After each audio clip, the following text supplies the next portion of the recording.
시간 우리와 함께 합심하여 참회 기도를 드리심으로 주일 예배 주님 앞에 드립니다. 함께 기도합니다.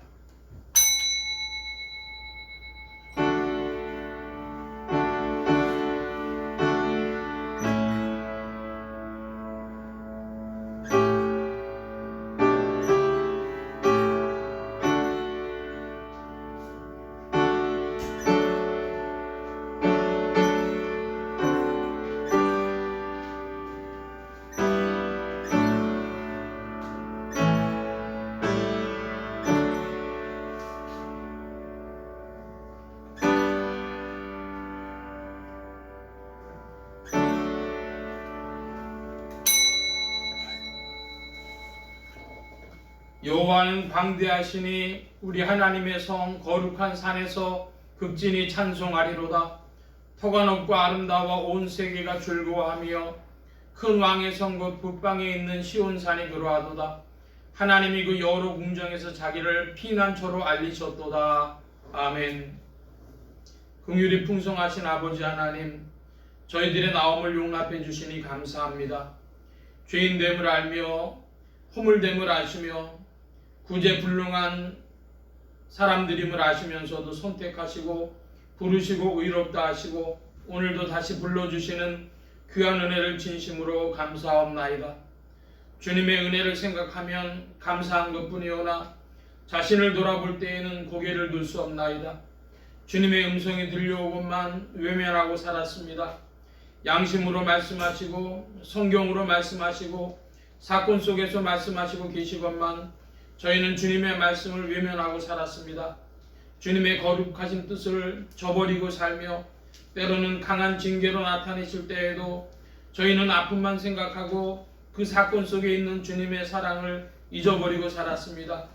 징계를 받으며 채찍을 맞을 때에 하나님이 우리를 마치 저버린 것처럼, 마치 우리가 버림받은 존재인 것처럼, 저주라도 받은 것처럼 하나님을 원망하며 산 것을 용서하여 주시옵소서.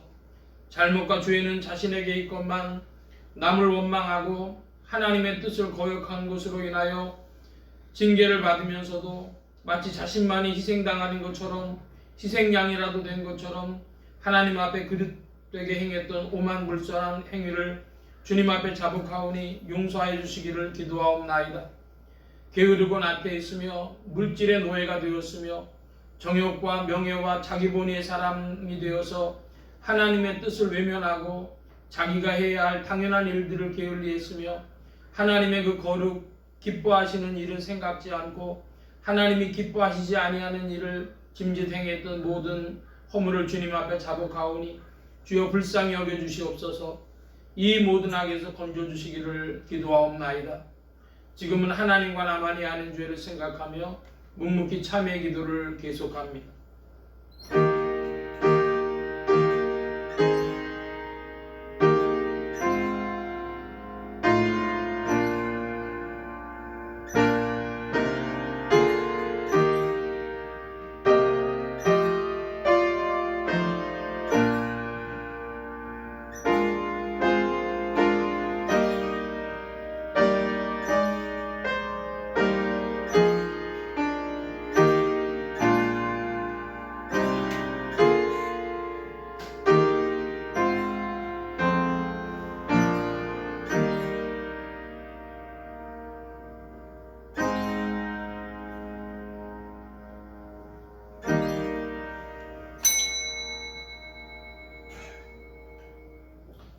여호와는 자비로우시며 은혜로우시며 노하기를 더디하시며 인자하심이 풍부하시도다.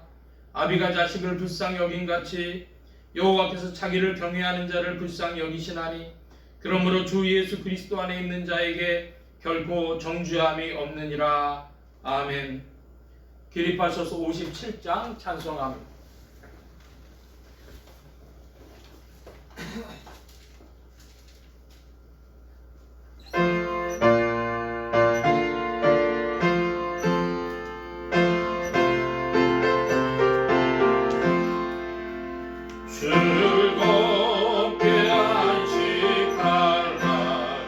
반갑고 좋은 날 내 맘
성수교도 교동문제 25번입니다.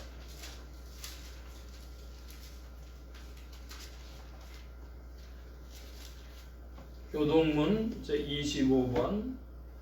내 영혼아 여호와를 송축하라. 내 속에 있는 자들아 다 그 성호를 송축하라. 내 영혼아 여호와를 송축하며 그 모든 은택을 잊지 말지어다. 저가 내 모든 죄악을 사하시며 내 모든 병을 고치시며 내 생명을 파멸해서 구속하시고 인자와 긍휼로 관을 씌우시며 좋은 것으로 내 소원을 만족해 하사 내 청춘으로 독수리같이 새롭게 하시는도다. 여호와는 자비로우시며 은혜로우시며 노하기를 더디하시며 인자하심이 풍부하시도다. 항상 경책지 아니하시며 노를 영원히 품지 아니하시리로다. 우리의 죄악을 따라 갚지 아니하셨으니 이는 하늘이 땅에서 높음같이 그를 경외하는 자에게 그 인자하심이 크심이로다. 동이 서에서 먼 것 같이 우리 죄가를 우리에게서 멀리 옮기셨으며 아비가 자식을 불쌍히 여김같이 여호와께서 자기를 경외하는 자를 불쌍히 여기시느니라. 아멘. 사도신경으로 우리의 신앙을 고백합니다. 전능하사 천지를 만드신 하나님 아버지를 내가 믿사오며 그의 아들 우리 주 예수 그리스도를 믿사오니 이는 성령으로 잉태하사 동정녀 마리아에게 낳으시고 본디오 빌라도에게 고난을 받으사 십자가에 못 박혀 죽으시고 장사한 지 사흘 만에 죽은 자 가운데서 다시 살아나시며 하늘에 오르사 전능하신 하나님의 우편에 앉아 계시다가 저리로서 산자와 죽은 자를 심판하러 오시리라. 성령을 믿사오며 거룩한 공회와 성도가 서로 교통하는 것과 죄를 사해 주시는 것과 몸이 다시 사는 것과 영원히 사는 것을 믿사옵나이다. 아멘. 착석하시겠습니다. 27장 찬송합니다.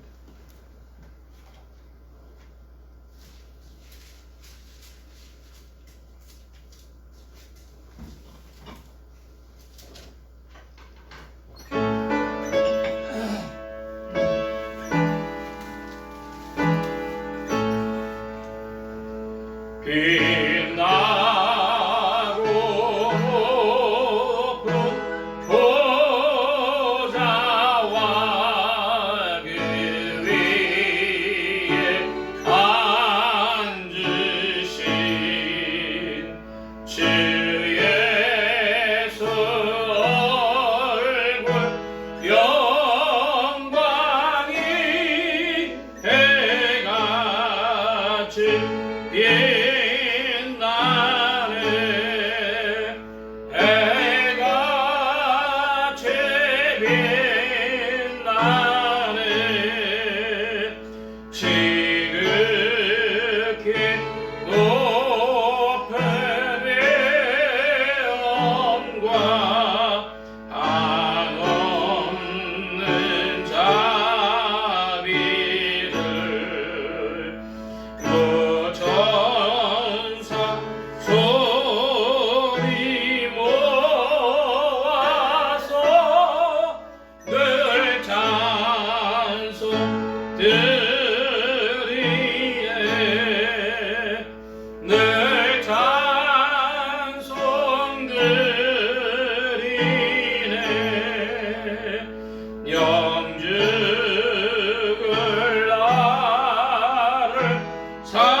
이길이 큰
28장 찬송 함께합니다. 28장 찬송.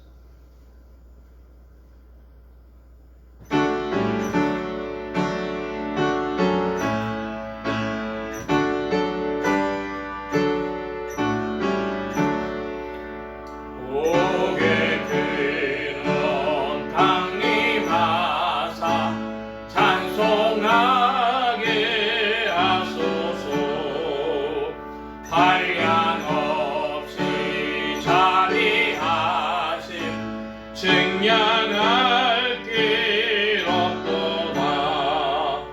전사들의 찬송가로 나를 가르치소서.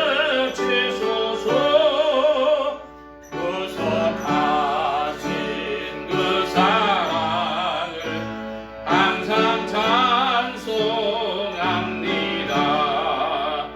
주의 크신 도움받아 이때까지 왔으니 이와 같이 전국에도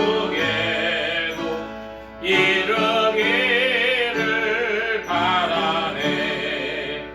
하나님의 품을 떠나 죄에 빠진 우리를 예수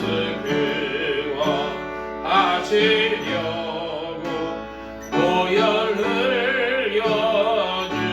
흘려주셨네. 주의 귀한 은혜 받고 일생 빚진 자 되네. 주의 은혜 사슬 대사 나를 주께 매소서. 우리 마음은 연약하여 범죄하기 쉬우니 하나님이 받으시고 전국인을 지소서.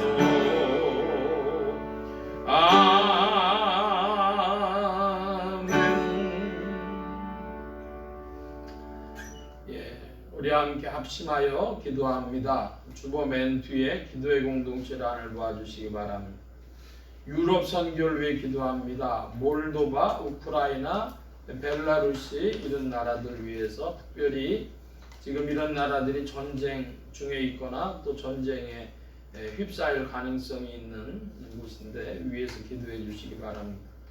나라의 평화와 안정과 성장이 있도록 합심하여 기도합니다. 지역 복음화를 위하여 기도하는 중에 서울 중북부 지역 중 성북구, 강북구, 상계동 지역 교회들이 복음 전함의 영혼들 추수하도록 또 예수소망교회 이 지역을 붙여주시도록 예수소망교회 성도들의 신앙 성장과 합심기도 제목을 위해서 오늘은 셋째 주가 되어져서 구역과 세례 번속들 이름 기억하시는 대로 부르며 기도하시기 바랍니다.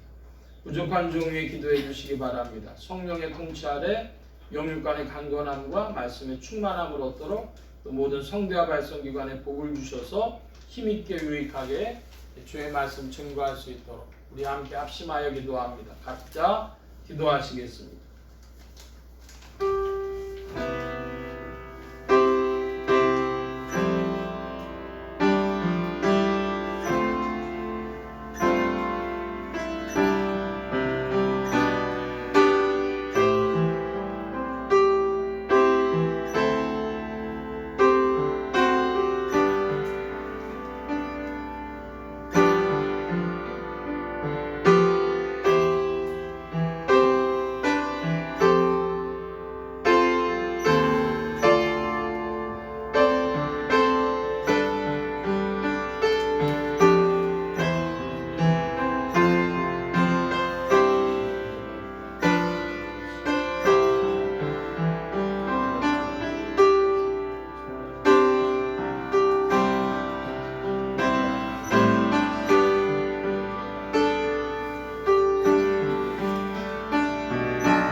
만복의 근원 되신 하나님 감사합니다.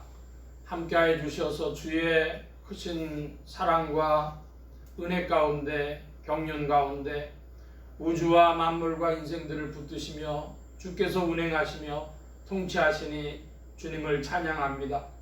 주께서 행하시는 일들을 인생은 다 헤아려 할 수 없으나 주님의 일하심을 통하여 천국 창고에 드릴 것들을 주께서 예비하시는 줄 믿사오니 주의 일들이 나타나며 주 성령님과 함께 전진하는 교회와 성도들 되게 하여 주옵소서.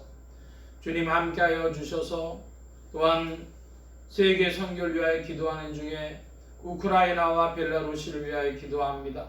아버지 하나님, 우크라이나에는 전쟁의 소식이 있고 벨라루시에는 또 핵무기가 배치됐다고 합니다. 아버지 하나님, 이 흉흉한 소식을 들을 때에 주의 긍휼을 구하오니 아버지 하나님, 이 고통이 그리 오래가지 아니하도록 긍휼을 베풀어 주옵시고 아버지 하나님 함께하여 주셔서 오늘도 주께서 행하시는 모든 일들 가운데 주님의 추수하실 일들이 나타나며 주님의 역사하심으로 인생들이 겸비하여지도록 주장하시며 이끌어 주옵소서. 주님 함께하여 주셔서 예수소망교회에 주님의 은혜를 베풀어 주시고 세계선교에 동참하며 주의 나라의 이름을 높이도록 역사하시며 주장하여 주옵소서. 아버지 하나님 함께하여 주셔서 특별히 몽골 선교에도 주의 은혜를 베풀어 주옵시고 아버지 하나님, 저 중동으로부터 중앙아시아와 러시아에까지 이르는 이 모든 일들에 주님의 역사가 예비되어진 줄 아오니 아버지 하나님 함께하여 주셔서 몽골을 통하여서도 주의 일들이 예비되게 하여 주옵소서. 주님 함께하여 주셔서 오늘도 주님의 사랑하심 가운데 주의 풍성하심으로 우리의 영혼이 새로워지게 하여 주옵시고 주님의 역사하심을 기뻐하며 즐거워하는 심령들, 주님의 나라에 힘써 동참하기를 사모하는 심령들로 이끌어 주옵소서. 주님 함께하여 주셔서 이 예배 시종에 주의 은혜를 베풀어 주시고 주께서 자정하시며 다스려 주옵소서. 도우심 의지하옵고 예수 그리스도의 이름으로 기도하옵나이다. 아멘.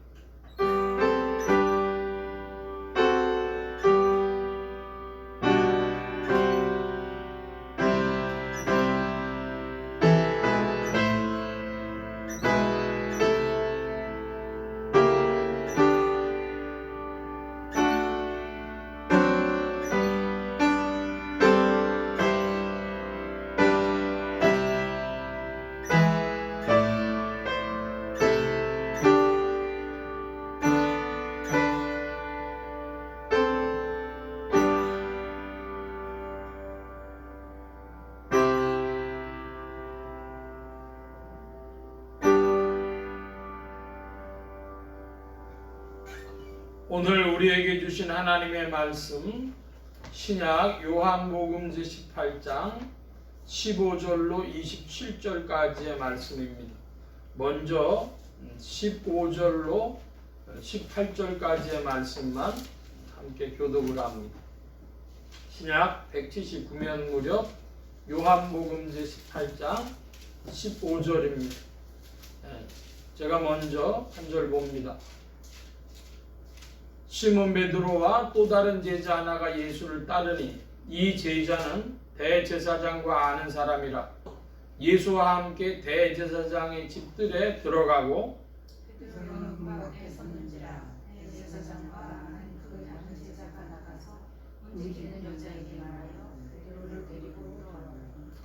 문지키는 여종이 베드로에게 말하되 너도 이 사람의 제자 중 하나가 아니냐 하니 그가 말하되 나는 아니라 하고 내가 중고로 종과 집들이 서로를 보고 서서 죄니 베드로도 함께 서서지라.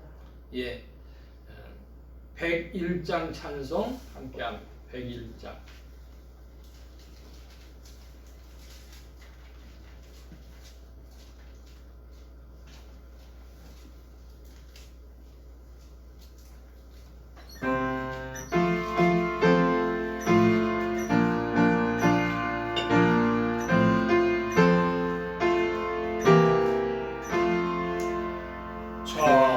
천지에 있는 이름 중 귀한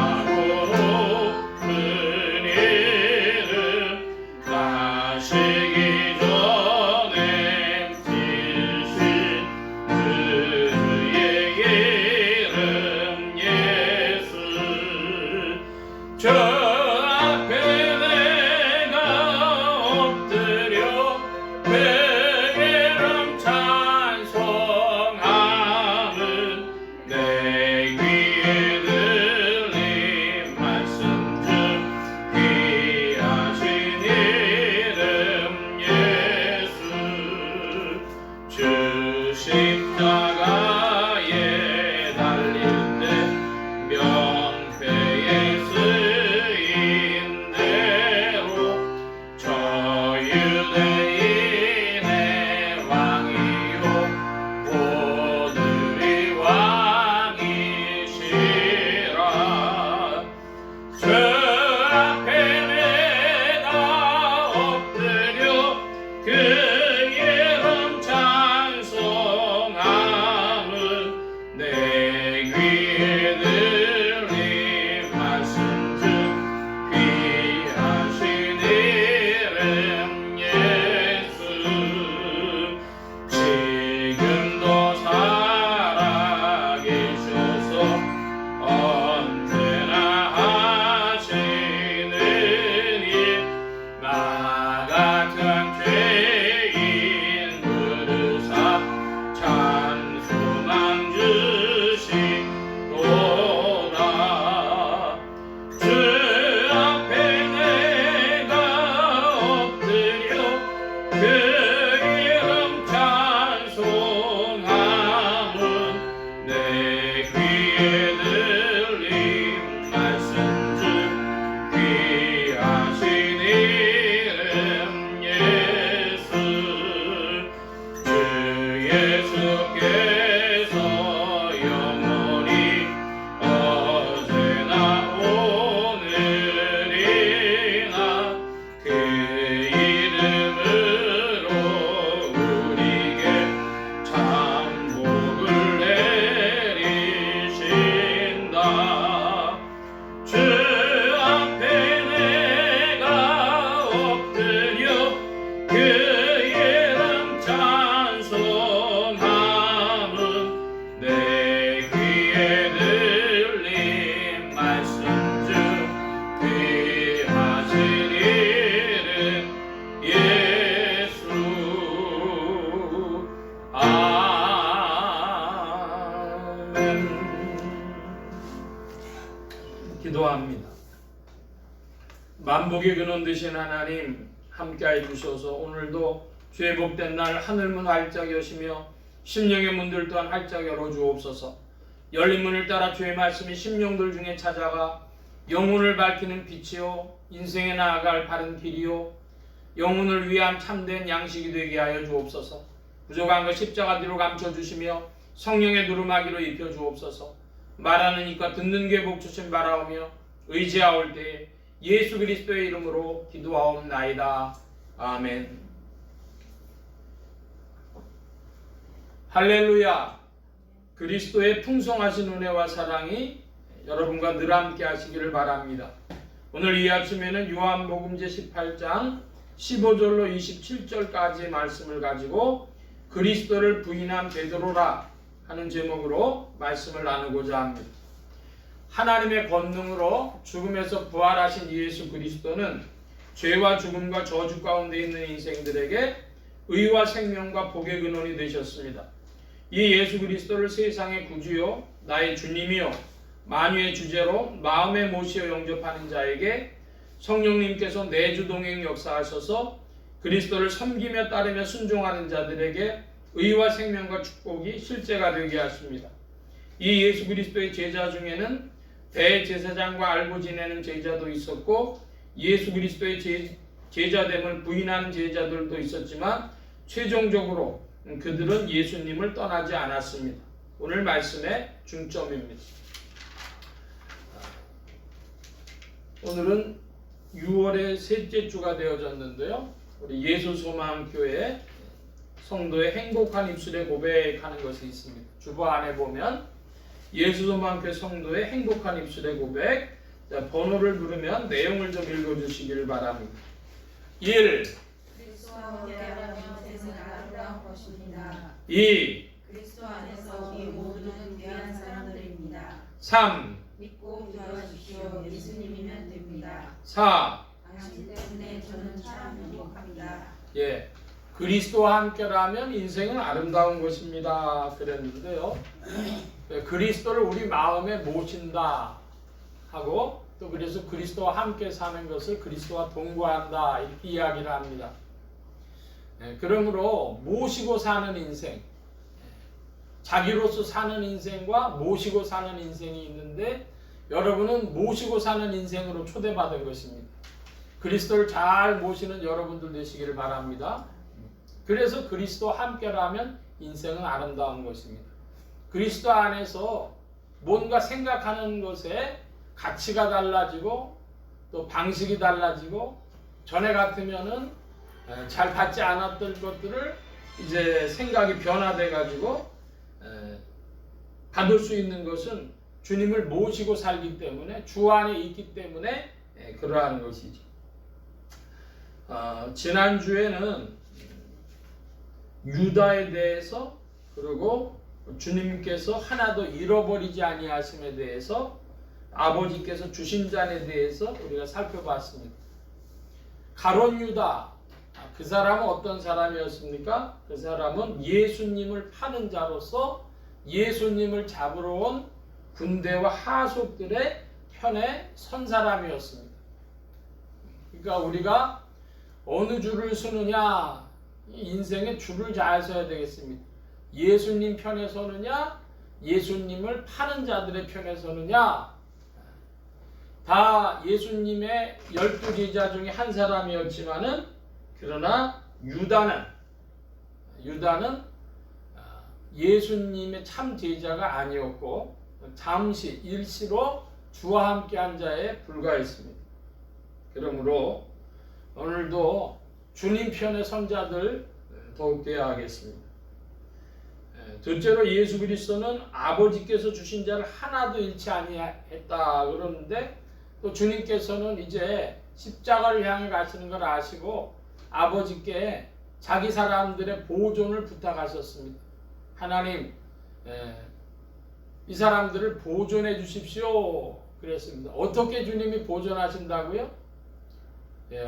어떨 때는 인생을 괴롭게 만드셔서 주여를 찾도록 주여 하고 주님께 의지하게 하시고 또 어떨 때는 할렐루야 감사 찬송을 해서 주님 앞에 마음이 설레도록 그래서 주여와 할렐루야를 끊임없이 불러서 주의 곁에 머물도록 주님이 하십니다. 아버지께서 주신 잔이다 그랬습니다. 이건 십자가를 말하는 것인데요. 고난과 죽음이죠. 그 고난과 죽음의 잔을 그리스도께서는 아버지께서 주신 잔을 어찌 마시지 않겠느냐. 그러니까 내 뜻보다 아버지 뜻이 우선한, 나도 뜻이 있지만 그러나 아버지의 뜻을 앞세우신 그런 분으로서 아버지께서 주신 잔을 마시셨다. 그런데 아버지는 이 모든 것이 예정과 병륜 가운데 이루어지는 일, 사랑의 일이었습니다. 하나님이 하시는 일, 우리가 헤아릴 수 없으나 주께서 하시는 일을 바라보며 주님을 향하여 믿음을 내는 여러분들 되어주시기를 바랍니다. 자, 15절 말씀, 오늘 이제 요한복음 18장 15절 이하의 말씀을 보면 시몬 베드로와 또 다른 제자 하나가 예수를 따르니 이 제자는 대제사장과 아는 사람이라 예수와 함께 대제사장의 집들에 들어가고 그랬습니다. 이 15절에 나오는 또 다른 제자가 누구일까 하는 의문이 있습니다. 질문이 16절에도 그 다른 제자란 표현이 있죠. 16절 여러분 좀 읽어주시기 바랍니다. 16절 시작. 베드로는 문 밖에 섰는지라 대제사장과 아는 그 다른 제자가 나와서 움직이는 여자에게 말하여 베드로를 데리고 들어왔더니 예, 15절에는 대제사장과 아는 사람이라 그랬고 또 16절에는 문 지키는 여자한테 저 사람 데리고 와라 얘기할 정도로 그 그 집을 잘하는 것을 볼 수가 있어요. 자, 그러면 여기에 그 15절에 나오는 베드로와 또 다른 제자 그랬을 때에 베드로와 다른 제자 이렇게 표현한 거하고 베드로와 또 다른 제자 이렇게 표현한 것하고 여러분 비슷하지만 조금 다르죠. 베드로와 다른 제자, 베드로와 또 다른 제자, 왜 또라는 단어가 들어갔을까? 이런 질문이 나옵니다. 베드로와 이 또 다른 제자를 당연히 요한이라고 생각하는 많은 분들이 있습니다. 대부분의 주석학자들은 이 또 다른 제자를 사도 요한이라고 봅니다. 그러나 거기에 비견할 정도로 또 많은 사람들이 이 또 다른 제자는 사도 요한이 아니라고 합니다. 우리나라에 1990년대에 김성일 장로님이라고 하시는 분이 쓴 제국과 천국이라고 하는 소설이 있었습니다. 그분은 서울 공대를 나온 분인데 어떻게 소설을 이렇게 잘 쓰셨어요. 그래가지고 그 제국과 천국이라는 소설을 쓰면서 이 사람이 그 당연히 요한이라고 사도 요한이라고 봤습니다. 사도 요한은 어떤 사람이냐면 승질이 굉장히 급한 사람이고 또 야망이 큰 사람이고 발이 넓어서 아는 사람이 많은 그런 인물이고 그랬다는 거예요. 그런데 여기 또라고 하는 걸 강조하는 이들이 있어요. 또 다른 제자. 그래서 다른 제자가 아니라 또 다른 제자라고 했다는 것은 제3의 인물일 가능성을 사도 요한이 우리에게 지적해 준 것이다. 이렇게 봅니다. 여러분은 베드로와 다른 제자, 즉 다른 제자가 사도 요한이다. 이렇게 보십니까? 아니면 베드로가 또 다른 제자 그랬을 때 그 또라고 하는 걸 집어넣어서 제3의 인물임을 밝혔다고 이해를 하십니까? 저는 이렇게 해석을 하고 싶습니다. 만약에 이 또 다른 제자가 요한이라면 왜 요한이 자기 이름을 안 쓰고 이렇게 표현했을까? 그것은 베드로에게 미안해서 그랬다. 이렇게 해석을 합니다.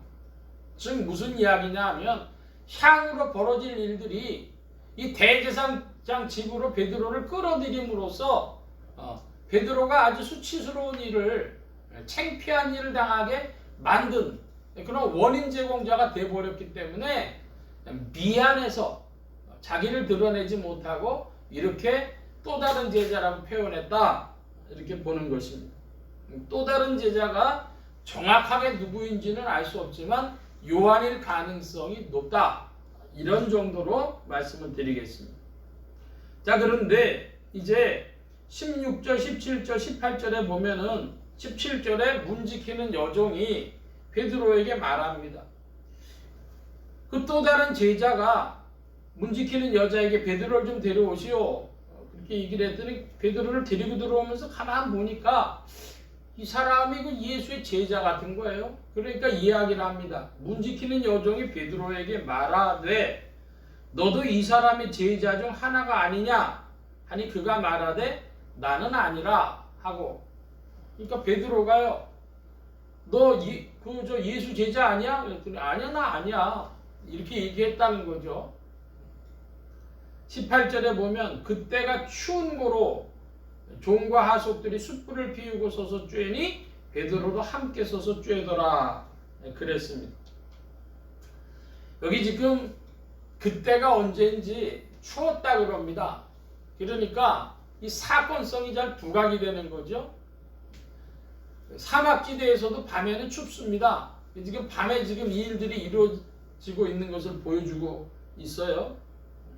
숯불을 피고서 이제 서서 쬐는데 왜 베드로가 그 불을 쬐고 있었을까요? 베드로가 그 불을 쬐고 있는 것은 예수님이 어떻게 되나 그 보고 싶어서 이제 들어가서 쬐고 있었는데 한마디로 이 하속들과 베드로가 섞여 있는 상태입니다. 베드로는 왜 예수님께 더 가까이 가지 못했고 차마 예수님을 또 버리고 떠나지도 못했겠습니까? 이런 관계를 보고 생사의 관계, 또 다른 표현으로 애증의 관계라고도 표현할 수 있어요. 여러분, 애증의 관계라는 건 뭡니까? 사랑하기도 하고 미워하기도 하고 한 그런 관계라는 것이죠. 흔히 심리학에서 앰비발란스라 그럽니다. 양가 감정이라. 이렇기도 하고 저렇기도 하고. 근데 이 베드로와 예수님과의 관계는 지금 생사의 관계예요. 무슨 이야기냐? 목숨을 걸기에는 도망가고 싶고 도망가기에는 자신의 생명과도 같은 분이기 때문에 이러지도 못하고 지금 저러지도 못하고 이 하속들과 섞여서 격불을 쬐고 있는 겁니다. 더 가까이 가지도 못하고 도망가지도 못하고. 자, 19절의 말씀을 보는데 19절에 대제사장이 예수에게 그의 제자들과 그의 교훈에 대하여 물으니 그랬습니다. 여기 대제사장이 누굴까요? 여기 대제사장. 대제사장은 그때의 대제사장은 가야바였습니다. 먼저 13절을 봐주시기 바랍니다. 13절에 보면 예수를 결박해가지고 어디로 끌고 갔어요? 먼저 안나스에게로 끌고 가니 안나스는 그 해의 대제사장인 가야바의 장인이라 그랬습니다. 그러면 안나스의 집으로 갔는데 여기 19절에 나오는 대제사장은 누굴 얘기라는 거예요? 안나스를 말합니다. 그러니까 대제사장인 안나스가 자기의 대제사장의 권한을 아들이 어려서 누구에게 넘겨줬다는 거예요? 가야바에게 넘겨줬어요. 그 가야바가 나중에 또 자기 처남한테 넘겨줘요. 대제사장의 직분을. 그러니까 원래 대제사장이라는 건 구약에 보면 어떤 것이죠? 종신직으로 죽기까지 하다가 넘겨주는 건데 자기가 대제사장을 하다가 자기 그 사위한테 넘겨준 거예요. 그래서 여기 지금 대제사장이 이건 안나스를 말합니다. 안나스인 것을 24절에도 보면 우리가 알 수 있는데 19절에서부터 24절까지 우리가 같이 보겠습니다. 제가 19절 봅니다. 대제사장이 예수에게 그의 제자들과 그의 교훈에 대하여 물으니 예수께서 대답하시되 내가 너희는 세상의 말을 듣는다. 모든 유대인들의 모리는 회당과 성전에서 항상 갖추고 은밀히는 아무것도 말하지 아니하였거늘 어찌하여 내게 묻느냐? 내가 무슨 말을 하였는지 들은 자에게 물어보라. 저희가 나의 하던 말을 아느니라. 이 말씀을 하시되 곁에서는 하소하다가 소리를 줄줄하게 내가 대제사장에게 같이 받았느냐. 예수께서 대답하시되 내가 말을 잘못하였으면 그 잘못한 것을 증거하라. 잘하였으면 네가 어찌하여 나를 치느냐 하시더라. 안나스가 예수를 결박한 그대로 대제사장 가야바에게 보내니라.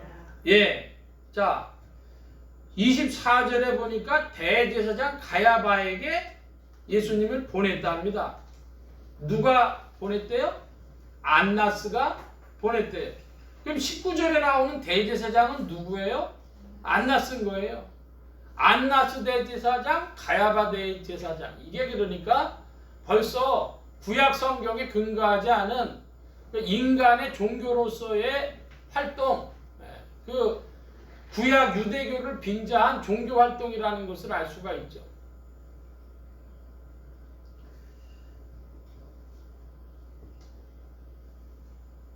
(19절에) 보니까 대제사장이 그랬는데 이 단어를 볼 때 조금 우스꽝스러운 게 있어요.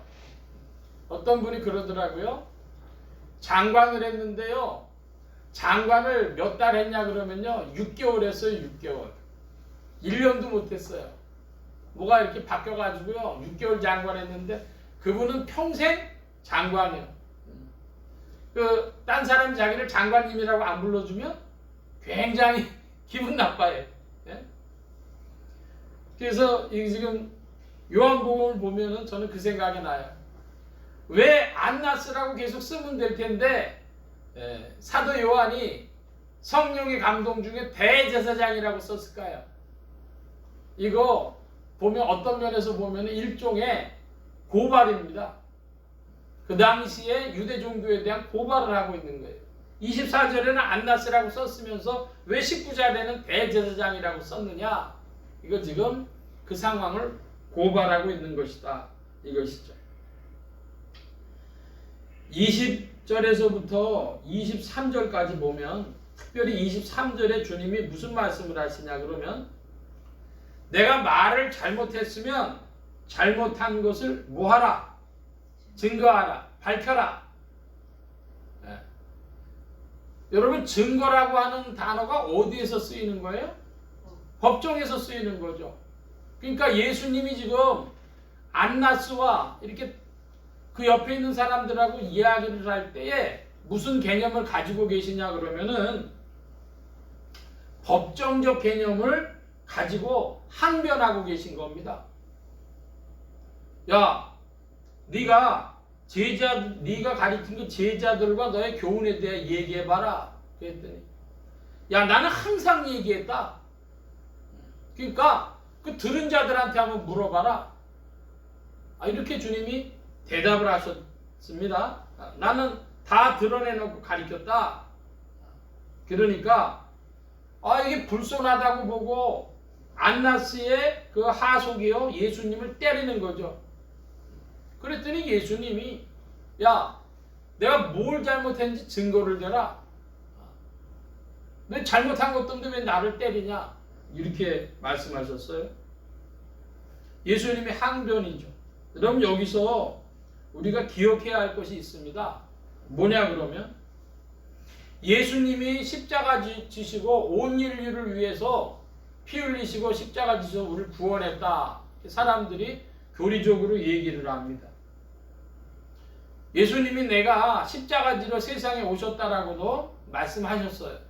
그리고 아버지께서 주신 잔을 내가 마시지 않겠느냐 이렇게도 말씀하셨습니다. 그런데 여러분 이 항변을 잘 들어보면 우리가 뭘 기억해야 되느냐? 온 인류의 죄를 위해 한시라도 빨리 십자가에 못 박히셔야 하는 그 그리스도를 만을 아는 사람들은 이 과정을 거치는 그리스도를 알지 못합니다. 바꿔 표현해서 예수님이 십자가로 가시는 길에는 겟세마네의 기도도 있었고 그런 과정을 거치면서 지금 안나스에게 항변도 하시면서 이런 과정을 거쳐 나가요. 그런데 만약에 교리주의자들이 말하는 것처럼 예수님 십자가 못 박혀 피 흘려서 우리를 구원하셨습니다. 그 얘기를 달달달달 외우는 사람들의 이야기가 더 커지려면 어떻게 돼요? 예수님 빨리 십자가로 가셔서 빨리 십자가에 한시라도 빨리 못 박히셔야 되는 거예요. 오늘날 우리 기독교인들을 누르고 있는 그 교리적인 강박이 얼마나 심한가 그런 것에 대한 고발일 수도 있다고 하는 것입니다. 과정이 없는 교리주의자들이 있을 것을 아시는 그리스도께서 이 항변으로 말씀해 주셨다 이것이죠. 나는 십자가로 갈 이유가 없는 사람이다 하면서 지금 너네들 증거 내봐라 이러시면서 지금 법정을 생각하시면서 항변하시면서 나아가고 계신 거예요. 그러면 여러분 한번 따라 하십시다. 과정을 거치는 신앙. 예. 여러분 교리에 달달 외우는 신앙이 아니라 과정을 거치는 신앙들이 되시기를 바랍니다. 25절부터 27절인데요. 제가 25절을 봅니다. 시몬 베드로가 서서 불을 쬐더니 사람들이 묻되 너도 그 제자 중 하나가 아니냐? 베드로가 부인하여 가로되 나는 아니라 하니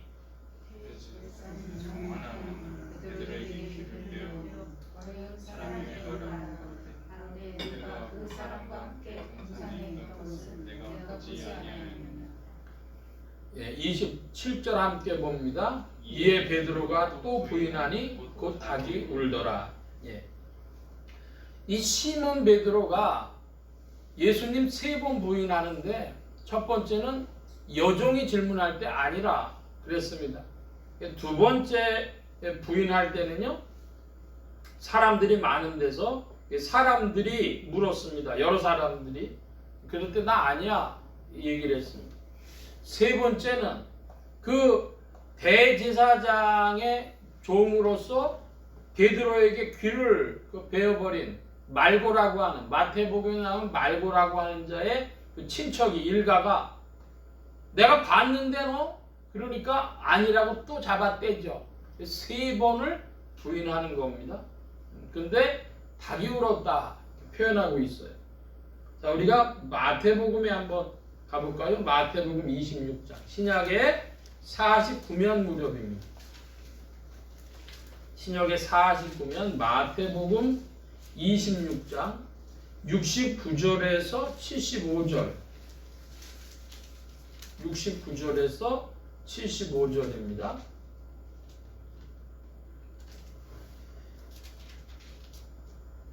예, 제가 먼저 69절을 봅니다. 75절까지 교독합니다. 천천히 한번 읽어보겠습니다. 베드로가 바깥들에 앉았더니 한 비자가 나와 가로되 너도 갈릴리 사람 예수와 함께 있었도다 하거늘. 나는 내 말하는 것이 무엇인지 알지 못하느라. 앞문까지 나아가니 다른 비자가 저를 보고 거기 있는 사람들에게 말하되 이 사람은 나사렛 예수와 함께 있었도다 하매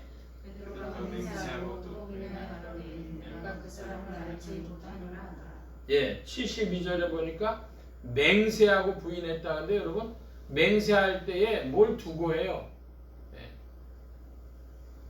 야, 하나님 앞에서 맹세하는데 뭐 이런 식으로 맹세에는요 대상이 있어요. 그냥 부인한 게 아니라 맹세하고 부인했다는 거 두 번째가요. 자, 요번에 73절입니다. 제가 73절 봅니다. 조금 후에 곁에 섰던 사람들이 나와 베드로에게 이르되 너도 진실로 그 당이라 네 말소리가 너를 표명한다 하거늘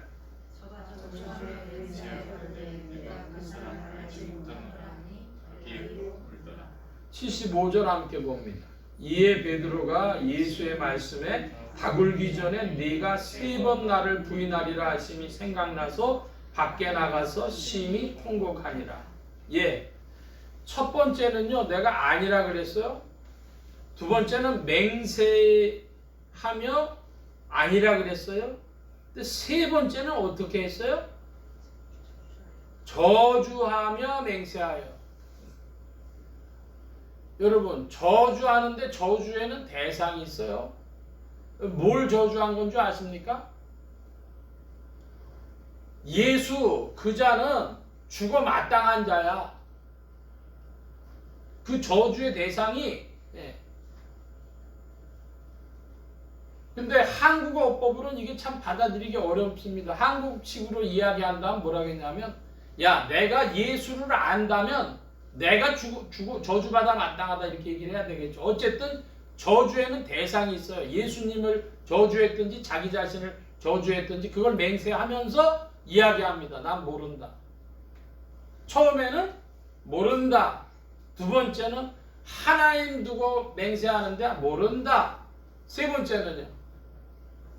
예수는 그 저주받을 자야 난 몰라 했든지 내가 예수를 안다면 내가 저주받아 마땅해 그러면서 하나님 앞에서 맹세하는데 몰라 이렇게 했다는 거예요. 그러니까 굉장히 베드로의 부인이 증폭이 되고 있는 거예요. 그래서 예수님께서 다굴기 전에 3번 나 부인할 거라 하는 그 말씀이 기억나면서 베드로가 어떻게 했다 그럽니까? 75절 끝에 보면 나가서 심히 통곡했다 그래요. 심히 통곡했다. 요한복음에는 뭐라고 얘기하고 있습니까? 27절에 이에 베드로가 또 부인하니 곧 닭이 울더라. 그러니까 베드로가 부인한 거에 그 심층적인 강도가 표현되어져 있지 않고 또 그 부인하고 나가서 다구는 소리를 듣고 베드로가 어떻게 했는지 그 심각한 상황, 심히 통곡했다고 하는 이야기들이 요한복음에는 없어요. 그러면 사도 요한은 성령께서 붙드셔서 사도 요한은 지금 기록하게 하실 때 왜 이렇게 이끄셨을까요? 더 중요한 사실이 있기 때문입니다. 더 중요한 사실을 기록하기 위해서 이걸 이렇게 기록했어요. 더 중요한 사실은 뭡니까? 예수님과 베드로 사이에 베드로가 예수님 3번 부인하는 저주하며 맹세한 것까지 갔던 이 부인하던 그 베드로, 심히 통곡한 베드로에게서 더 중요했던 사실은 무엇입니까? 그것은 요한복음 21장인데요. 요한복음 21장으로 가보겠습니다. 요한복음 21장 15절로부터 19절까지의 말씀입니다. 15절부터 19절. 제가 15절 봅니다. 저희가 조밥 먹은 후에 예수께서 시몬 베드로에게 이르시되 요한의 아들 시몬아 네가 이 사람들보다 나를 더 사랑하느냐 하시니 가로되 주여 그러하외다. 내가 주를 사랑하는 줄 주께서 아시나이다. 가라사대 내 어린 양을 먹이라 하시고 또 두 번째 가라사대 요한의 아들 시몬아 내가 나를 사랑하느냐 하시니 가로되 주여 그러하였다. 내가 주를 사랑하는 줄 주께서 아시나이다. 가라사대 내 양을 취하시고 세 번째 가라사대 요한의 아들 시몬아 네가 나를 사랑하느냐 하시니 주께서 세 번째 네가 나를 사랑하느냐 하심으로 베드로가 근심하여 가로되 주여 모든 것을 아시오매 내가 주를 사랑하시는 줄을 주께서 아시나이다. 예수께서 가라사대 내 양을 먹이라. 내가 진실로 내게 이르노니 젊어서 인간이 스스로 띠띠고 원하는 곳으로 다녔거니와 내 것은 내 발을 벌리니 남이 내게 띠띠고 원치 아니하는 곳으로 데려간다. 19절 함께 봅니다. 이 말씀을 하심은 베드로가 어떠한 죽음으로 하나님께 영광을 돌릴 것을 가리키심이로라. 이 말씀을 하시고 베드로에게 이르시되 나를 따르라 하시니. 예. 자, 부활하신 예수 그리스도께서 제자들에게 찾아가시는데 그 조반을 먹은 후에 베드로에게 말씀하십니다. 뭐라고 말씀하십니까? 내가 이 사람들보다 나를 더 사랑하느냐. 여러분, 이 이야기를 우리가 쉽게 볼 수 있는 이야기일까요? 그렇지 않습니다. 왜 그래요? 베드로가 예수님을 어떻게 대했습니까? 3번 부인했죠. 처음에 모른다. 하나님 두고 맹세하는데 모른다. 내가 예수를 안다면 저주받아 마땅하다. 하나님 두고 맹세하는데 난 모른다. 이렇게 3번씩이나 아주 딱 잡아댔단 말이에요. 그러니까 예수님이 베드로를 만나셔가지고 뭔 얘기를 하셔야 맞아요? 야 베드로야, 너 지난번에 보니까 나 아주 모른다고 딱 잡아대더라. 여러분 그거 좀 따져야 되지 않아요? 근데 예수님이 그거 안 따지시고 먼저 찾아가셔서 먼저 말을 거셨어요. 뭐라고요? 야, 네가 이 사람들보다 더 나를 사랑하니? 나를 사랑하니를 3번 물으셨어요. 여러분 한 번만 물으셔도 되는데 왜 3번 물으셨나? 아니 3번이 아니라 5번이라도 더 물으실 수 있는데 왜 3번 물으셨나? 그것은 베드로가 3번 부인한 것에 대해서 주님이 그 베드로의 부끄러움, 베드로의 수치, 베드로의 상처를 씻어주시기 위해서 3번 물으셨다 하는 것이 성경학자들의 그 주류적인 해석입니다. 그런데 저는 그거보다 더 중요한 것이 있다고 믿습니다. 그게 뭐냐? 내가 날 사랑하느냐 보다 더 중요한 건 뭐냐? 주님이 뭐라고 하셨냐면 사랑합니다. 그랬더니 내 어린 양을 먹이라, 내 양을 치라, 내 양을 먹이라 하셨어요. 자, 여러분 질문합니다. 나를 부인했어요. 그 사람한테 찾아가셔서 사랑으로 찾아가셔서 물으셨어요. 근데 그 사람이 사랑한다고 말을 해. 근데 내가 네 말을 믿어줄게. 네 말을 믿어줄게라고 하는 것에 가장 강력한 표현이 뭐냐면 자기의 중요한 것을 그에게 맡긴 겁니다. 베드로에게 주님이 뭐라고 하셨다고요? 누구 양을? 내 양을. 내 걸 너한테 맡길게. 그러니까 주님이요, 베드로의 그 사랑한다는 얘기를 믿으셨다는 거예요? 안 믿으셨다는 거예요? 믿으셨다는 거예요. 신뢰의 회복이죠. 어떤 사장이 그 얘기를 하더라고요. 자기 부하 직원이 있었는데 그 부하 직원이 뭘 회사 일을 보다가요, 돈 갖고 도망갔던 그런데 그 얘기가 오래됐으니까 어쩔 수 없이 그 사장 다시 찾아왔는데 그때는 이러저러해서 그랬다.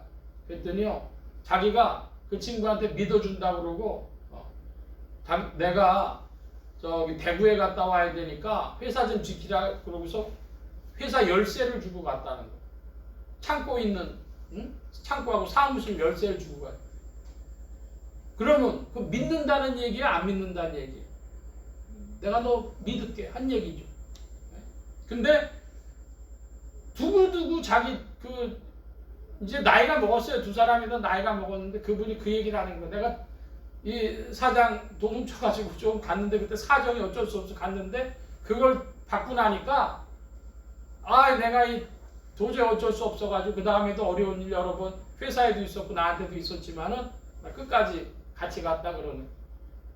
그러니까 여기에서 양을 먹이는지 치는지 그런 문제도 중요한데 뭐가 중요하냐면 내 양을, 내 거를 너한테 준다. 신뢰 회복이죠. 주님하고 베드로하고 사이에서 그 사랑의 고백과 신뢰 회복, 이거 굉장히 중요한 대목입니다. 주님은 다 아시고 베드로가 부인할 거 아시고 베드로의 그 마음속을 아시고 그리고 내 양을 맡긴다. 신뢰를 회복했는데 더 우리의 관심 가는 건 뭐냐 그러면 18절에 주님이 이렇게 말씀하십니다.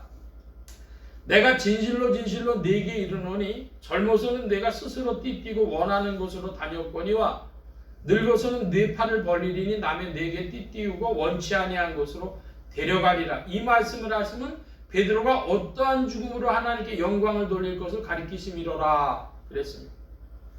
베드로가 어떠한 죽음으로 하나님께 영광을 돌린다. 이거 뭘 얘기를 할까요? 어떻게 죽을 거라는 거예요? 베드로가 순교할 건데요. 베드로는 십자가에 거꾸로 매달려서 죽었다 그러죠. 스승님이 십자가에 매달려 죽었는데 내가 어떻게 스승님처럼 하느냐, 나 거꾸로 매달아 주셔. 그러면 고통이 더한 거예요. 베드로가 그때는 그렇게 변했다는 것이죠. 먼저 찾아가신 주님의 사랑, 그리고 자기 것을 맡기신 그 신뢰 회복. 그런데 거기에 더 깊은 곳에 예정이 있었습니다. 베드로가 가야 될 인생의 여정이 있었어요. 주님은 베드로가 일시로 잠시로 그리스도를 부인할 것을 아셨지만 베드로의 인생에 관한 그 예정을 알고 계셨습니다. 그러므로 여러분은 질문하는 인생이 되어져야 할 것입니다. 여러분, 유다하고 베드로하고 차이가 뭡니까? 유다는 자기의 자아를 실현한 사람이에요. 자기의 생각을 관철한 사람입니다. 이 예수님이 보니까 이스라엘의 왕인지 아닌지 불확실해. 그러니까 내가 예수를 십자가에 넘기면 지가 죽을 때가 되면 유대인의 왕인지 아닌지 확실하게 입장을 나타내겠지. 그러면서 예수님을 은산십이 중요한 게 아니라 예수님을 팔아넘긴 겁니다. 가룟 유다에게 돈이 중요했던 건 아니에요. 예수가 빨리 왕으로 등극하기를 원했던 것이거든요. 유다는 어떤 인물이냐? 유다는 자기의 생각, 자기의 자아를 실현하고 싶었던 사람입니다. 여러분, 오늘도 예수 믿고 자기의 생각, 자기의 자아를 실현하려고 하는 사람들이 있어요. 그런 사람들의 신앙 형태는 뭔지 아십니까? 주로 하나님에게 달라 그래요. 기도합니다. 하나님, 이거 해주세요. 하나님, 이렇게 해주세요. 하나님, 저렇게 해주세요. 하나님, 이거 꼭 해주세요. 이런 걸 주로 들고 나와요. 유다의 가능성이 있어요.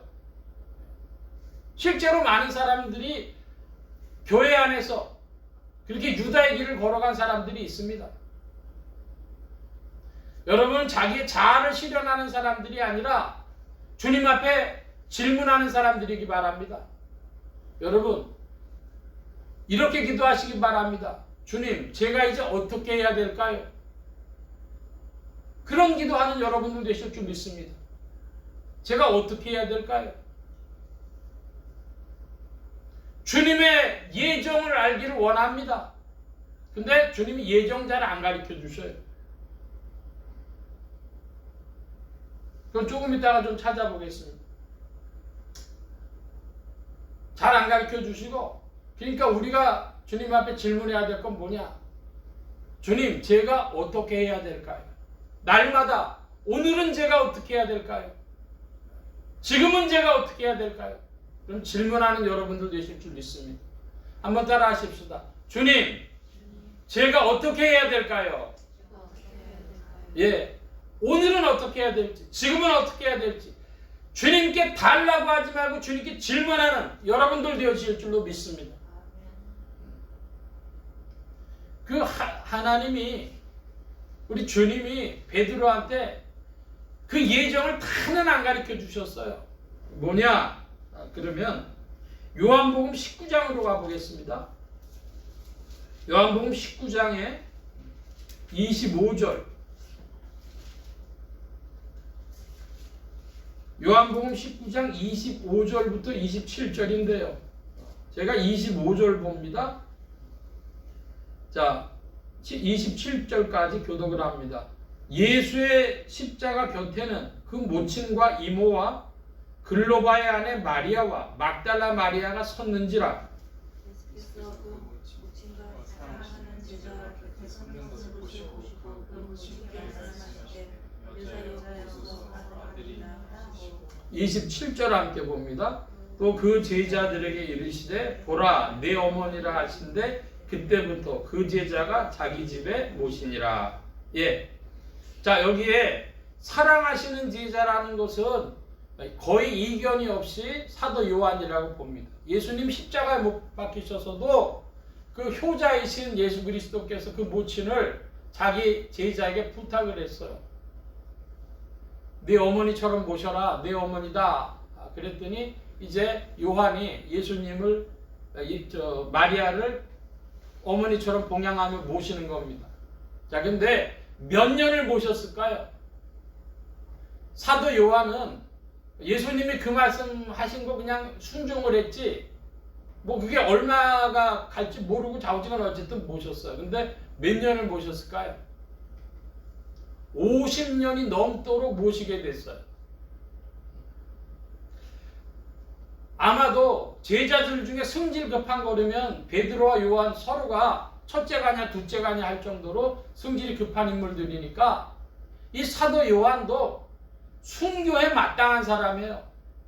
근데 우리 주님이 이 요한을 그렇게 안 두셨어요.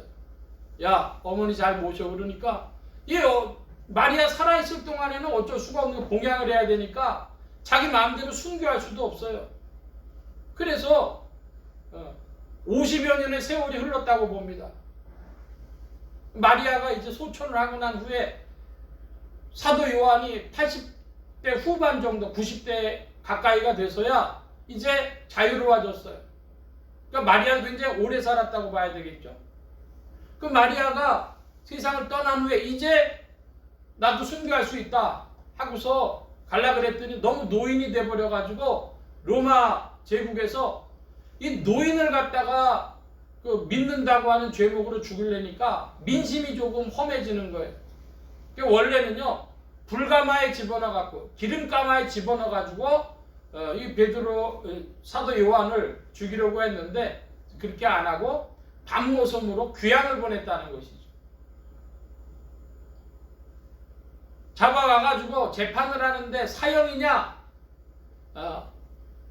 불가마냐 십자가냐 막 이런 거 기름가마냐 십자가냐 이런 거 해야 되는데 사도 요한이 90개 된 사람 그럴 수가 없어가지고 귀양을 보냅니다. 귀양 가가지고 쓴 책이 뭐죠? 요한계시록.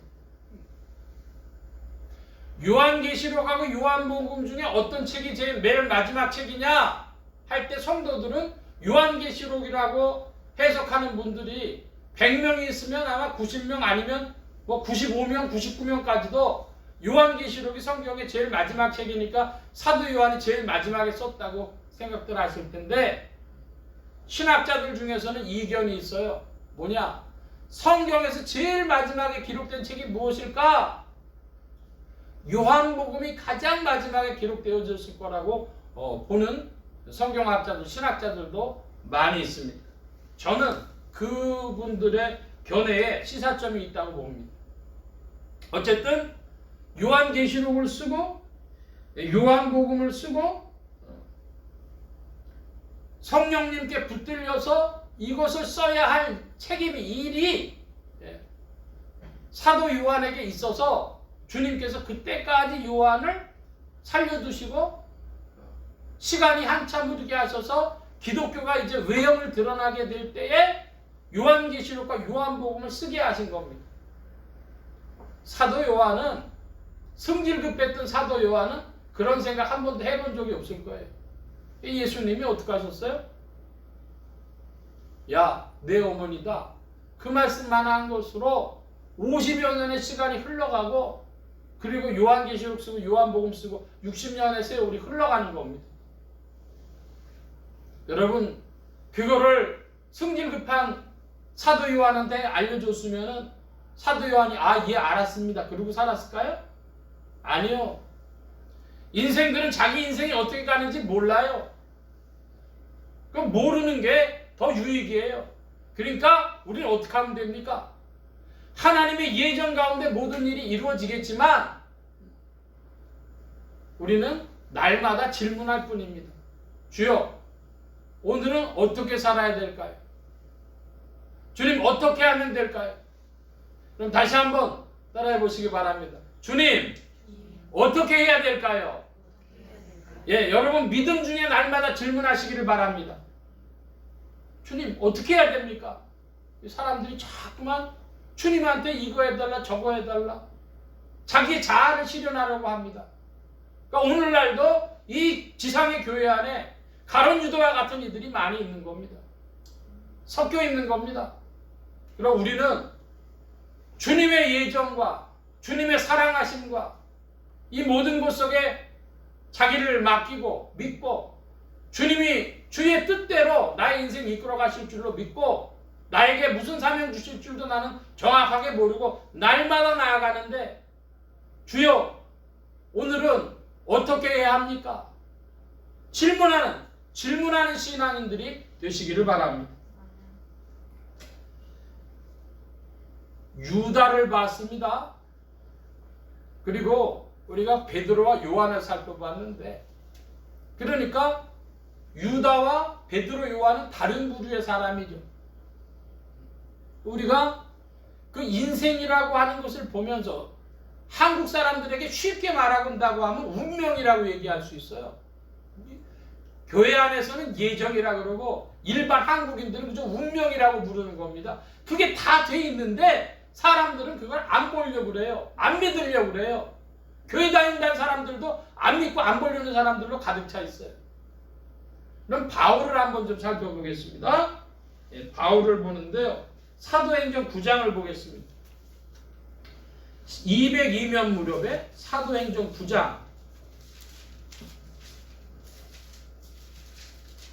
사도행전 9장 10절로부터 17절까지 오늘 좀 교독을 하겠습니다. 제가 사도행전 9장 10절 봅니다.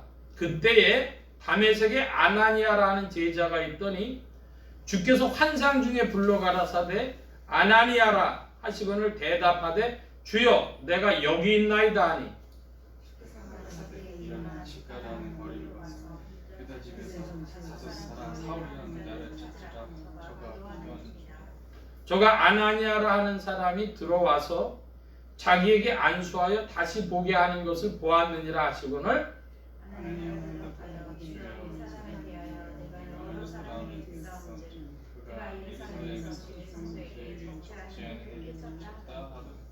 여기서도 주의 이름을 부르는 모든 자를 결박할 권세를 대제사장들에게 받았나이다 하거늘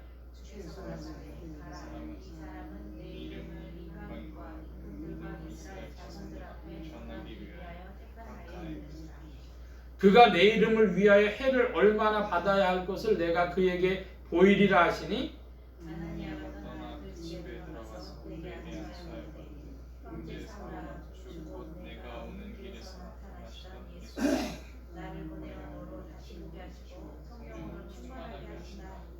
예, 17절까지 우리가 봤습니다. 아나니아라고 하는 사람이 있는데 아나니아에게 주께서 나타나셔가지고 야 지금 바울이라고 하는 사울이라고 하는 자에게 가서 안수해줘라 이렇게 말씀하셨어요. 그랬더니 아나니아가 무슨 이야기를 하냐면 13절과 14절에 중요한 얘기를 하는데 예루살렘에서 주의 성도들에게 적지 아니한 해를 끼쳤습니다. 그게 뭐냐 그러면 스데반 집사가 순교할 때에 그 사울이라고 부르는 이 바울이 사람들의 옷을 사람들이 겉옷을 벗어났단 말이에요. 그 겉옷이 옛날에는 옷들이 비싸니까 그걸 맡아줬어요. 지켜줬습니다. 가서 당신들은 돌 던지셔. 내가 옷 봐주고 있을게. 옷을 맡아주고 당연히 저 스데반은 죽어 마땅한 자라고 생각을 하고 그 후에 예루살렘에서 예수 믿는 사람들을 잡아내가지고 이제 관가에 넘기는 일을 했습니다. 그런데 거기에 멈춰주지는 않고 예루살렘에서 멈추지를 않고 이 사도 바울이 어떤 자, 그 바울이 어떤 자였어요? 사울이라는 이자가 다메섹, 지금의 다마스커스까지 시리아 다마스커스까지 와가지고 거기도 예수 믿는 사람들 잡아내 가려고 그 열심을 가지고 온 자였어. 그러니까 아나니아가 이해가 안 되는 거죠. 아니 저자는 그리스도인들을 그렇게 핍박하는 자인데 그 자에게 가가지고 안수해 주라니요. 그랬더니 주님이 뭐라고 말씀하십니까? 15절에 이 사람 뭐라고 말씀하십니까? 내 이름을 이방인과 임금들과 이스라엘 자손들 앞에 전하기 위하여 택한 나의 그리스라. 바울의 쓸모는요 하나님이 다 예정해 두셨어요. 그런데 바울이 단순히 전도만 하는 것이 아니라 16절에 내 이름을 위하여 뭐를 받아야 합니까? 해라는 게 뭐예요? 고통, 고난을 많이 받아야 할 것을 주님이 또 예배해 주신 겁니다. 그러니까 사람들이 자기가 행한 것으로 자기 생각한 것으로 바울은요 예수 믿는 사람 때려 죽이려고 그랬고 잡아서 넘기려고 그랬고 그거 한 사람인데 하나님이 딱 바꾸셨고 바꾸신 다음에 사실은 하나님이 예정이 있으셨는데 뭐로 바울을 쓰시려고 한 거예요? 선교사로 복음 전도자로 사용하시려고 했습니다. 그 과정에서 바울이 뭘 받아요? 고통당할 것까지도 주님은 알고 계셨어요. 이게 바울의 인생에 자기의 계획 안에다 있었습니까? 자기 전혀 생각하지도 못했던 일이고 꿈에도 내가 그런 일 생각하지도 못했던 자고 내가 예수를 전하는 자가 되리라는 건 말도 안 되는 이야기고 그걸 하나님이 다 예비하신 것이죠. 그러므로 여러분 우리는 어떤 사람들을 봐요? 베드로 주님을 부인했지만은 주님이 사랑하시고 신뢰하시고 회복시켜준 자가 있고 요한 그 승질 급했지만은 하나님이 50, 60년을 다루셔가지고 할 일을 주신 사람이 있고 바울 그러니까 자기 인생이 어떻게 가는지도 몰랐지만 주님께서 택한 그릇이 있고 이런 사람들입니다. 근데 유다는 어떤 자였어요? 유다는 자기의 생각과 자아를 실현하라고 했던 사람입니다. 그 사람은 예수와 아무 상관없는 것이죠. 그러므로 주의 사람들이란 누구냐? 주님의 사랑과 예정 안에서 다루심과 이끌림을 받는 인생들이 주님의 사람들입니다. 여러분이 주 안에서 다루심과 이끌림을 받는 줄로 믿습니다. 주님이 일하시는 거예요. 그러므로 우리는 이 질문만 하면 돼요. 주여, 나는 오늘 어떻게 해야 됩니까? 자, 우리가 찬송을 한 장 천천히 좀 다 같이 불러보기로 원하는데요.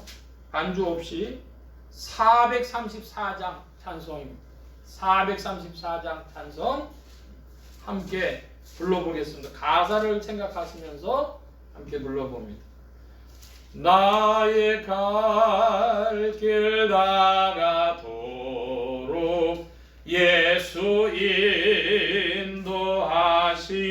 인도하시니 내 주 안에 있는 긍휼 어찌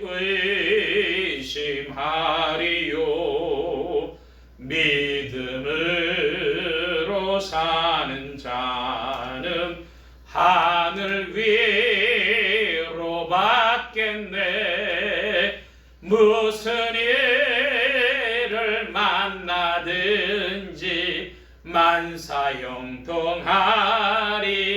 만사형통하리라. 무슨 일을 만나든지 만사형통하리라.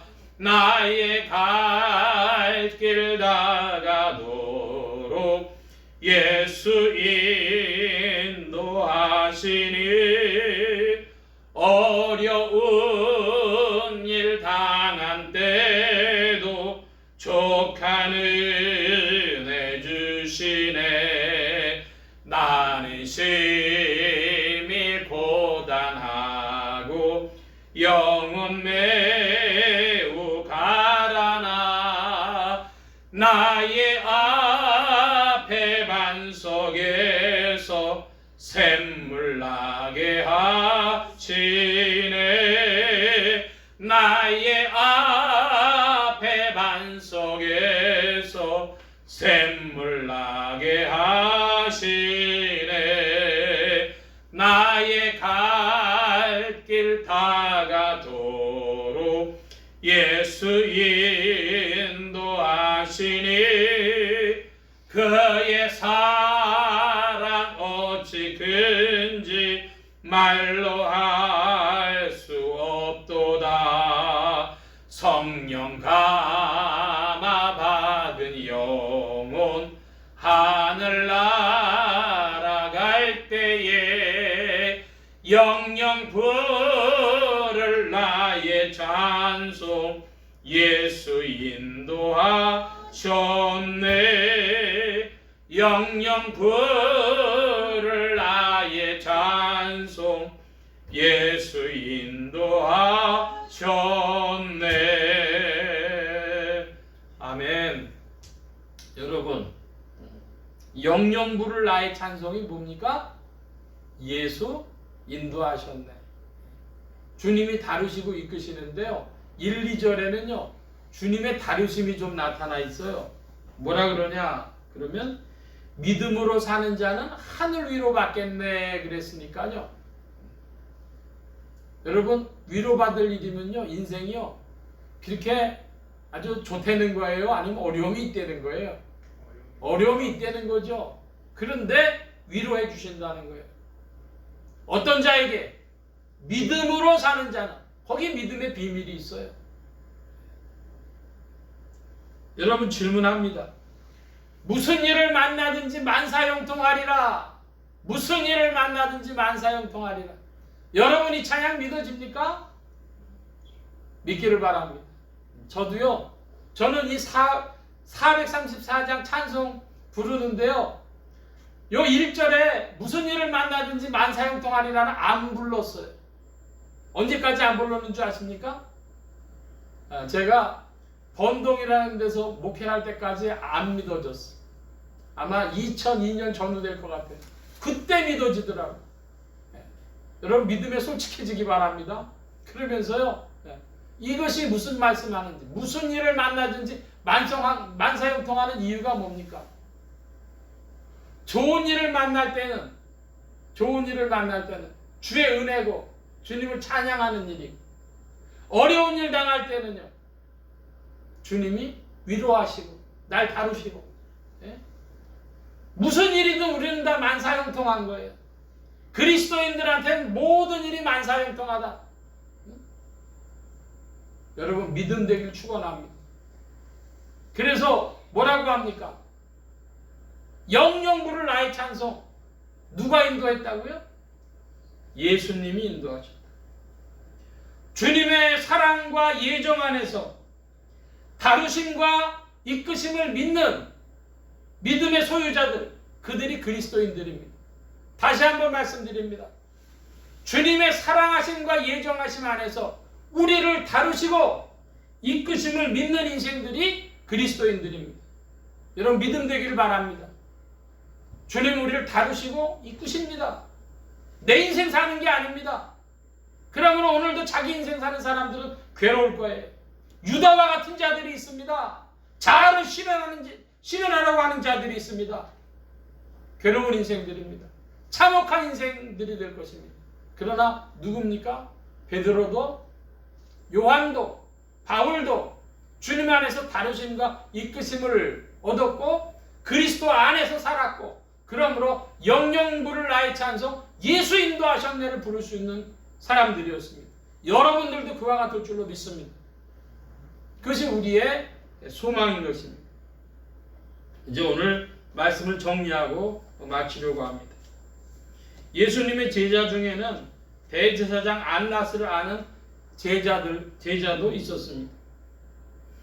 예수님은 공생의 기간 중에 회당과 성전에서 항상 공개적으로 가르치셨습니다. 베드로는 예수님을 모른다고 부인하고 주의 말씀대로 베드로의 부인 끝에 닭이 울었습니다. 그러나 베드로의 허물에도 불구하고 주님의 사랑과 예정은 끝나지 않았습니다. 그리고 베드로는 결국 주님을 떠나지 않았고 주 안에서 살았습니다. 여러분 우리 인생도 주님의 다루심과 이끄심이 있는 것을 굳게 믿으시길 축원합니다. 그것이 우리가 성령과 함께 전진하는 비결인 것입니다. 기도합니다. 만복의 근원 되신 주님, 함께하여서 주님의 사랑과 예정 가운데 우리를 다루시고 이끄시는 줄 믿습니다. 사도 요한은 5-60년의 세월을 주 안에서 다루심과 이끄심을 받아 싸운데 주께서 감춰주신 사명이 있어 그의 생애의 말년에 요한계시록과 요한복음을 써야 하는 성령께 붙잡힌 인생이었습니다. 아버지 하나님, 우리도 우리의 자아에 시련이 있는 자들이 아니요 주님의 예정을 사는 자들이 되어지도록 주님의 사랑 안에서 영정부를 나의 찬송, 예수님도 하셨다고 고백할 수 있는 믿음의 사람들 더욱 되게 하여 주옵소서. 성령의 감화 중에 전진하기를 사모하고 감사하며 의지하올 때 예수 그리스도의 이름으로 기도하옵나이다. 아멘. 찬송합니다. 96장 찬송하겠습니다. 96장 1절 좀 서둘겠습니다. 바로 우리 봉헌합니다. 96장.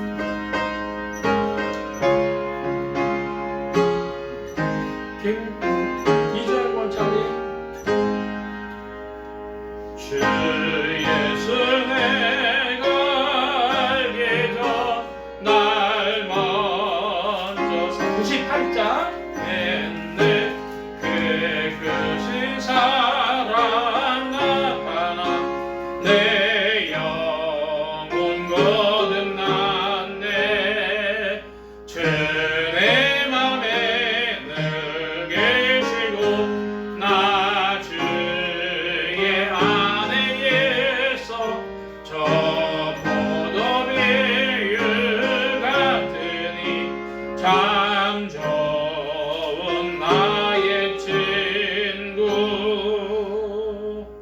이 시간 우리 함께 기도합니다. 각자 받으신 말씀 붙잡고 기도하시고 성령님 한 주간 인도하여 주옵소서. 기도하시기 바랍니다. 소원 기도의 제목 있으신 분들, 아픈 분 있으신 분들 가슴에 써놓고 기도하시기 바랍니다. 말씀 받은 영혼들 위해 주의 손길 나타내 주신 줄 믿습니다. 각자 기도합니다.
만복의 근원 되신 하나님 감사합니다. 오늘도 사랑하심을 입은 무리들 주께서 불러 모아주시고 겸손히 주님을 찬양하며 의지하게 하시고 주의 것 구별하여 예물 바치는 손길로 나오게 하셨사오니 여호와 이레 하나님 생애에 필요한 모든 것들 친히 예비하시며 공급하여 주옵소서. 이 예물이 쓰여지는 곳마다 하나님의 의가 선포되어지며 하나님의 나라가 확장되게 하여 주옵소서. 온 교회와 성도들로 인하여 주님 영광 받으시며 은혜로 후히 베푸심 의지하올 때 예수 그리스도의 이름으로 기도하옵나이다. 아멘. 특별한 교회 소식은 없고 빌립보서 448장 찬송합니다.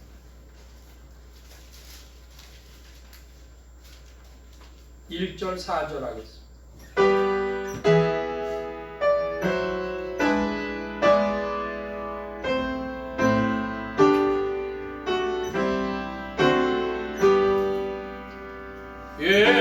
세상 끝날까지 주 봉사하리니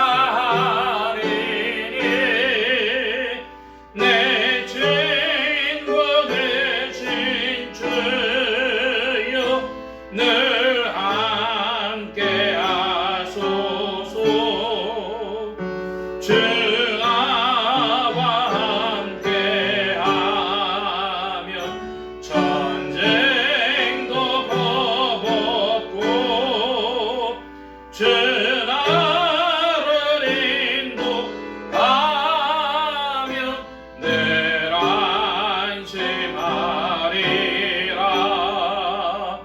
저 영광 빛난 곳은 주 허락했으니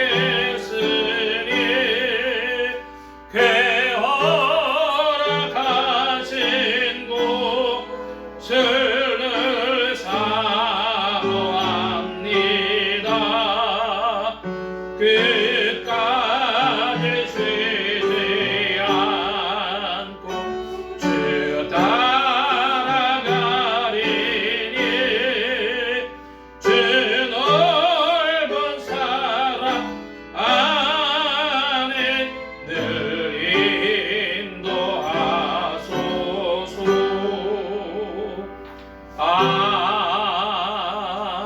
아멘.